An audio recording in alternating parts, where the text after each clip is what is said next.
मेरा नाम शाहिद है। मेरी उम्र 25 साल है और मेरा ताल्लुक गोजर खान से है। घर के हालात बहुत अच्छे तो थे नहीं, लिहाजा जल्द ही भाई काम के सिलसिले में इस्लामाबाद शिफ्ट हो गए और कभी कभार अपने अजीजों अकारिब से मिलने गोजर खान का रुख भी करते और अपने 5 मरले के आबाई घर का चक्कर भी लगाते ताकि इसकी देखभाल होती रहे। मैट्रिक करने के बाद मैं बिल्कुल फ्री था तो सोचा कुछ दिन गोजर खान रह लूं। चनाचा में गोजर खान आ गया। इस्लामाबाद में रहने और को एजुकेशन की वजह से मेरे अंदर काफी एतमाद आ गया था, जिसकी वजह से लड़के हो या लड़कियां किसी से बात से झिझकता नहीं था। गुजरावाला पहुंचकर मेरी रूटीन ये थी कि रात सारी कजन्स के साथ मूवीज देखता और दिन को सोता रहता। एक दिन मुझे दिन 12 बजे उठाया और बोली, नवाब साहिब उठी और जाकर अली को स्कूल से ले आए। अली मेरे 7 साल के भांजे का नाम है, जो कि कजिन बाजी के घर से थोड़ी दूर एक प्राइवेट स्कूल में दूसरी क्लास में पढ़ता था। मैंने कहा, क्यों बाजी, आज किया रिक्शे वाले ने नहीं आना जो मेरी नींद खराब कर रही है? तो वो बोली, नहीं, रिक्शे वाले की बेटी की शादी है और वो एक हफ्ता छुट्टी करेगा और तब तक अब नवाब साहिब अली को स्कूल से लाएंगे, जबकि सुबह इसके पापा इसे स्कूल छोड़ दिया करेंगे। मैं उठा और पैदल ही स्कूल की तरफ चल पड़ा। स्कूल ज्यादा दूर नहीं था, बमुश्किल 7-8 मिनट में स्कूल पहुंच गया। छठी होने में अभी 10 मिनट थे तो मैं स्कूल के पास ही एक शॉप पर बैठ गया और आते जाते लोगों को देखने लगा। तभी मेरी नजर दुकान से थोड़ी दूर एक घर के दरवाजे पर पड़ी, जहां पर एक लड़की खड़ी मेरी तरफ देख रही थी। मैंने उधर देखा और किसी को भी अपनी तरफ मुतवज्जे ना पाकर इस लड़की को देखना शुरू कर दिया। वो भी दरवाजे पर खड़ी उधर उधर देखती और फिर मेरी तरफ देखने लग जाती। चंद मिनट बाद मैंने हाथ हल्का सा हिलाकर इसे इशारा किया तो वो मुस्कुराकर गिल्ली के अंदर चली गई।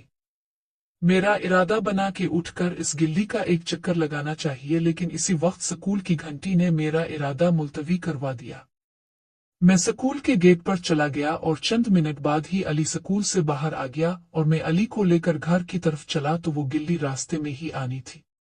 मैंने गिल्ली के सामने रुककर गिल्ली में देखा तो वो गिल्ली आगे से टी बनकर लेफ्ट और राइट मुड़ रही थी, जबकि टी को सीधा क्रॉस करके 2 घर थे आगे गिल्ली बंद थी, उसका घर बिल्कुल सामने वाला था और वो घर की गेट पर खड़ी थी। इसने जैसे ही मुझे देखा मुझे हाथ के इशारे से बाई बाई किया और घर के अंदर चली गई। मैं भी अली को लेकर घर आ गया और अली को बाजी के हवाले करके मैं दोबारा बिस्तर पर लेट गया, लेकिन अब नींद का कोई इरादा नहीं था। मैं इस लड़की के बारे में सोचने लगा। इसे चूंकि बहुत दूर से देखा था लिहाजा इसका चेहरा अच्छी तरह ना देख सका था, लेकिन इसका जिस्म भरा भरा था और कद तकरीबन 5 फुट था। अब मेरा दिल कर रहा था कि एक चक्कर और बाहर का लगाऊं। चनाचा एक बार फिर बाहर निकलकर उसकी गिल्ली की तरफ जा रहा था। इसकी गिल्ली के सामने रुक कर देखा, लेकिन वो वहां नहीं थी और गेट भी बंद था। मैं वहां से वापस आ गया और कजिन को कॉल करके कहा कि मैं जाग गया हूं, लिहाजा वो अपनी बाइक लेकर आ जाए ताकि हम आवारा गर्दी पर निकल सके। कजिन वलीद, जो मेरी फूफो का बेटा था, मुझे पिक करने आ गया। हम 3 कजिन हम उम्र थे जिनकी बहुत अच्छी दोस्ती थी, बाकी कजिन छोटे थे। हम तीनों रोजाना रात हर किस्म की फिल्में भी देखते। अगले दिन मैं खुद ही अली की छठी से जरा पहले घर से निकला और आज मैं रास्ता तब्दील करके इस वाली गिल्ली से जा रहा था। मुझे यकीन था कि वो आज फिर वहां खड़ी होगी और हुआ भी ऐसे। इसने मुझे देखा तो मेरी तरफ आ गई और मुस्कुराकर सलाम कहा तो मैंने भी सलाम किया और उसका नाम पूछा तो बोली, मेरा नाम यास्मीन है। तो मैंने कहा, मेरा नाम शाहिद है। इतनी बात करके मैं वहां से आगे निकल गया क्योंकि डर था कोई देख ना ले। यास्मीन एक खूबसूरत लड़की थी, जिस्म भरा भरा और पुरकशिश था। मैं गिल्ली में थोड़ा आगे गया तो मुझे एक छोटी सी दुकान नजर आई जो किसी बाबा ने सिर्फ बच्चों वाली गोलियां टाफियां रखी हुई थी। मैं जानबूझकर दुकान पर खड़ा हो गया तो वो भी मेरे पीछे चलते चलते दुकान पर आई और दुकान के अंदर घुसकर उससे बोली, अब्बा तुम घर जाओ और रोटी खाकर आओ, तब तक मैं दुकान पर बैठती हूँ। तब मुझे समझ लगी कि बाबा जी इसका बाप है और मैं जानबूझकर कुछ बच्चों की चीजें खरीदने लग गया। बाबा उठकर घर की तरफ चला गया। अब वो दुकान में अकेली थी। दुकान के अंदर में जा नहीं सकता था क्योंकि भरी दोपहर थी। बाहर खड़े खड़े इससे बात करने लगा। मैंने कहा, क्या तुम हर किसी से ऐसे ही बात करती हो जैसे मुझसे करती हो? तो वो बोली, नहीं, मैंने आपको 2-3 दफा देखा और मुझे अच्छे लगे हो इसलिए आपसे बात की। मुझे वो ज्यादा पढ़ी लिखी नहीं लगी, शायद स्कूल का मुंह भी नहीं देखा था। लेकिन मैंने इससे पूछा नहीं क्योंकि मेरे लिए इतना ही काफी था कि वो एक जवान लड़की है। खैर, इससे बातों बातों में पता चला कि वो 3 बहनें हैं और 2 भाई। दोनों भाई मजदूरी करते हैं और ये माँ बाप के साथ दुकान पर बैठती है। एक बहन इससे बड़ी 26 साल की है और दूसरी इससे छोटी 17 साल की और उसकी उम्र 20 साल है। इतनी देर में इसकी माँ आ गई तो मैं दुकान से हिटकर स्कूल की तरफ निकल गया। अली को वापस लेकर जाते हुए भी वो इसी जगह पर खड़ी थी। इसने मुझे हाथ से बाई बाई किया और गिल्ली में चली गई। अब मैं सोच रहा था कि किसी तरह यास्मीन को मिलूं कहीं अकेले में, लेकिन कोई हल नहीं मिल रहा था। अगले 4 दिन भी इसी तरह हल्की फुल्की बात हो जाती, लेकिन कोई चांस नहीं बन रहा था। 5वें दिन मुझे भाई ने इस्लामाबाद बुला लिया और मेरे ख्वाब अधूरे रह गए। इस्लामाबाद आकर यास्मीन से राब्ता बिल्कुल खत्म हो गया, क्योंकि ना तो इसके घर में फोन था और ना वो इतने अमीर थे कि मोबाइल फोन रखते। तभी एक दिन बड़े भाई ने मुझे इत्तला दी कि उन्होंने गोजर खान में पुराना घर बेच कर कजिन के घर के पास एक कनाल का प्लाट लिया है और अब इस पर कंस्ट्रक्शन करवानी है, जिसके लिए घर वाले कुछ अरसा गोजर खान शिफ्ट होने का सोच रही है। फिर एक दिन अम्मा और भाभी को लेकर भाई गोजर खान चले गए। भाई का इरादा था कि वो कजिन सिस्टर के घर के नजदीक कोई घर किराए पर ले लेंगे और वहां रहकर हम अपना घर बनवा लेंगे। मैं फिलहाल इस्लामाबाद ही रह गया, क्योंकि यहां भी घर को खाली नहीं छोड़ा जा सकता था। 15 दिन बाद भाई ने मुझे सिस्टर के घर से कॉल की और कहा कि हमने सिस्टर के घर के पास एक घर किराए पर ले लिया है। अब तुम गोजर खान आकर मिस्त्रियों से काम करवाओ और मैं इस्लामाबाद वापस आकर अपनी ड्यूटी करूंगा। मैंने भाई को कहा कि मैं रात को इस्लामाबाद से निकलूंगा तो सुबह सुबह गोजर खान पहुंच जाऊंगा। आप मुझे घर का एड्रेस समझा दें ताकि मैं सिस्टर की बजाय सीधा अपने घर पहुंचूं। भाई ने मुझे एड्रेस समझाया तो ऐसा लगा जैसे तकदीर मुझ पर मेहरबान हो रही है, क्योंकि जो एड्रेस भाई ने बताया था वो यास्मीन के घर के साथ वाला घर था। एकदम से यास्मीन फिर मेरे ख्वाबों में आ गई थी। मैं शाम को नहाने के लिए वॉशरूम में गया। फिर नहाने के बाद तैयार होकर अड्डे के लिए निकल पड़ा। सुबह 5 बजे में गुजरावाला यास्मीन के घर के साथ वाले गेट पर खड़ा था। मैंने दरवाजा खटखटाया तो भाई ने दरवाजा खोला। मैं घर का जायजा ले रहा था। ये घर न सिर्फ यास्मीन के घर से जोड़ा हुआ था, बल्कि घर के अंदर दोनों घरों के दरमियान एक 5 फुट ऊंची दीवार थी, जिससे पता चलता था कि आ तो दोनों घरों का एक ही मालिक है, आ रिश्तेदार ही। दरवाजे से अंदर दाखिल होते ही दाएं तरफ एक बैठक और बाईं तरफ बाथरूम बना हुआ था। उसके बाद काफी खुला सहन था। फिर दाएं तरफ किचन और सामने 2 कमरे बने हुए थे। मेरे आने से अम्मा और भाभी भी उठ गई थी। उन्होंने मुझे नाश्ता बनाकर दिया, जिसके बाद मैं बैठक में जाकर सो गया, क्योंकि सारी रात जागा हुआ था। दोपहर को आंख खिली तो उठकर बाथरूम में नहाने चला गया और नहाकर बाहर निकला तो एक नया चेहरा नजर आया, जो कि सामने कमरे में बैठकर मशीन पर कोई कपड़ा सी रही थी। लड़की खूबसूरत थी और जिस्म भी यास्मीन की तरह भरा हुआ था। मैं कमरे में आया तो इसने मुझे सलाम किया। मैं जवाब देकर अम्मा के पास चारपाई पर बैठ गया। अम्मा ने बताया कि भाई फैसलाबाद चला गया है, कल से मजदूर आ जाएंगे और तुम वहीं पर काम की निगरानी करोगे। भाभी किचन में खाना बना रही थी। मुझे तजस्सुस था कि ये लड़की कौन है, इसलिए भाभी के पास चला गया और पूछा, भाभी ये कौन है?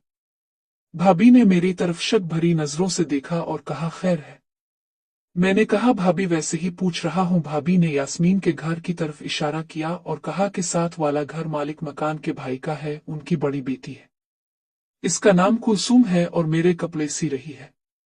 मैं किचन से निकला और दोबारा अम्मा के पास बैठ गया और कुलसूम को देखने लगा। वो भी समझ गई थी कि मैं इसे देख रहा हूँ, इसलिए बार बार मुझे देखती और फिर कपड़े सीने लग जाती।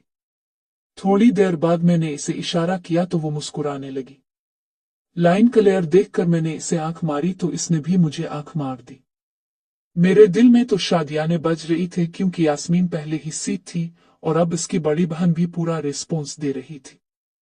भाभी ने मुझे खाने के लिए आवाज दी तो मैं दूसरे कमरे चला गया।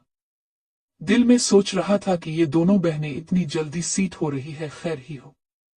खाने के दरमियान ही यास्मीन अपनी बहन को बुलाने आ गई और मुझे देखकर हैरान हुई। मैंने भी मौका देखकर इसे आंख मारी। वो मुस्कुरा कर दूसरे कमरे में कुलसूम के पास बैठ गई। मैं भी इसी कमरे में आकर अम्मा के पास बैठ गया और उधर उधर की बातें करने लगा, लेकिन ध्यान मेरा दोनों बहनों की तरफ ही था।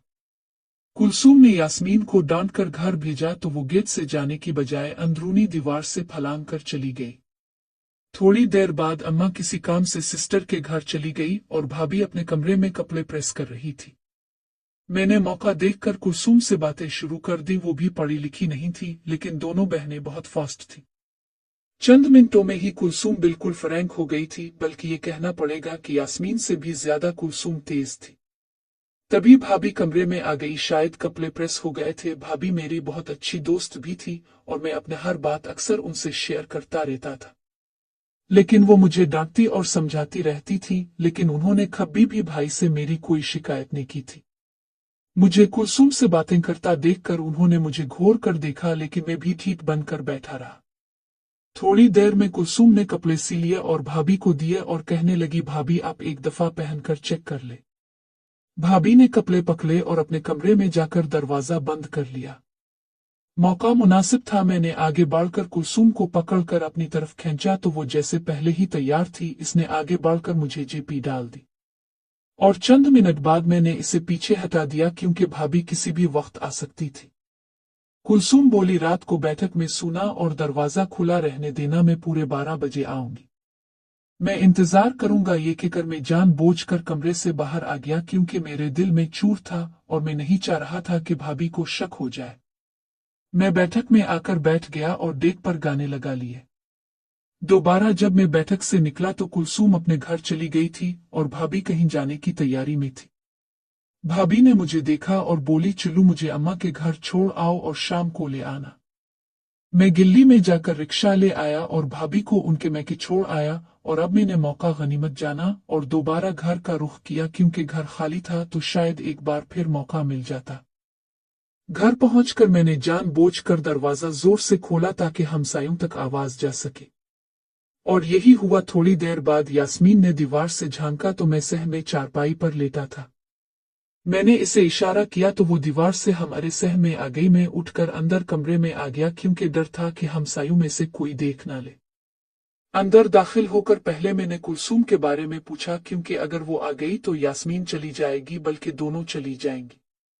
यास्मीन ने बताया कि कुलसूम और अम्मा किसी रिश्तेदार के घर फोतगी पर गई हुई है और शाम को आएंगी। घर पर सिर्फ अब्बा और छोटी बहन रजू है। मैंने इसे गिले से लगा लिया और कुछ देर बाद अचानक कमरे का दरवाजा एलिजा सा खटका। दरवाजे की आवाज सुनकर जैसे मेरी जान निकल गई हो और वो भी परेशान हो गई। इतना मुझे याद था कि मैंने गेट को लॉक किया था, इसलिए ये जो कोई भी है यास्मीन के घर से दीवार फलांग कर आया है और मेरा दिमाग घूम रहा था।